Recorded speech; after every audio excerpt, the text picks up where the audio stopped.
Mismo na bang kumain ng sinigang? Dahil for today's video, magluluto tayo ng pork sinigang sa gabi. Alam kong sa mga oras na to ay takam na takam ka na, kaya tara at simulan na natin. Kailangan natin ng half kilo ng pork belly na hiniwa sa ganitong kalalaking cut. Season lang natin ng asin at black pepper. Haluin lang ng mabuti para lahat ng pork ay ma-coat ng ating seasoning.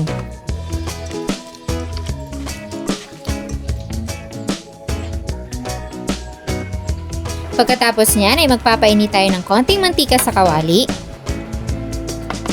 At ipapan-sear natin yung ating meat. Sa ganitong proseso ay masisil natin yung flavors ng ating karne bago pa man siya lagyan ng sabaw. Huwag kalimutang baliktarin para maging brown din yung kabilang side.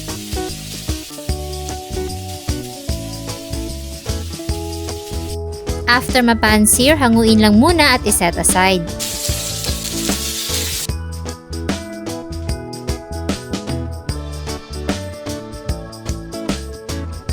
And start na tayo mag-isa. Unahin natin yung ating minced garlic, sliced onions, at sliced tomatoes. Igisa-gisa lang natin ng mga ilang minuto.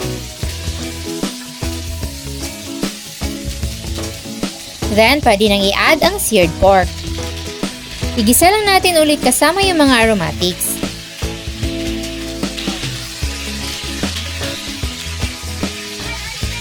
After magisa, maglalagay na tayo ng tubig, yung sakto lang na masubmerge yung ating meat. At isimmer ito sa loob ng mga 20 to 30 minutes hanggang sa maging tender na yung ating pork.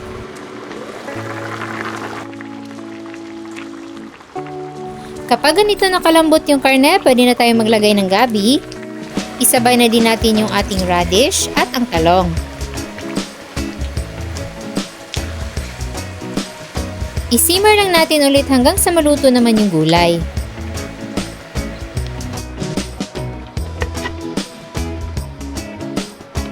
Kapag okay na ang gulay, pwede na tayong maglagay ng sinigang sa gabi mix.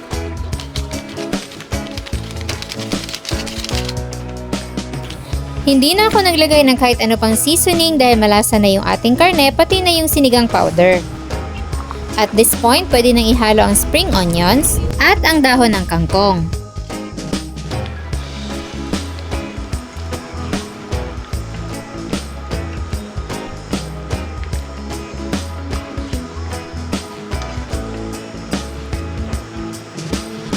Ayan, at ready nang higupin ang ating pork sinigang sa gabi.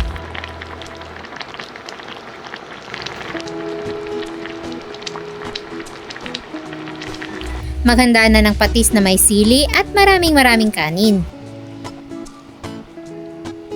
Dahil wala na naman tayong diet for today's video. Sa mga maghahanap ng kompletong listahan ng sangkap, ilalagay ko na lang dyan sa ibaba.